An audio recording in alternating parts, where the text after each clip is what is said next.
رمضان كريم، واجمل ما في رمضان ان احنا نستمتع بيه بصحبه الناس الحلوه اللي بنحبها. النهارده انا هفطر اول يوم عند اختي حبيبتي واستمتع باجواء رمضان الجميله اللي كانت وحشاني.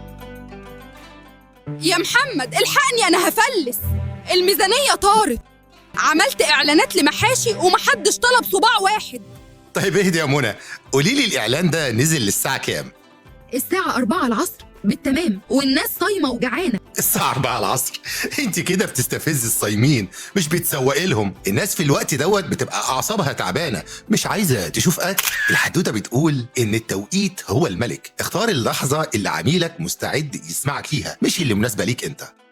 فزورة النهاردة هو ليه اعلان منى فشل رغم ان المحشي تحفة.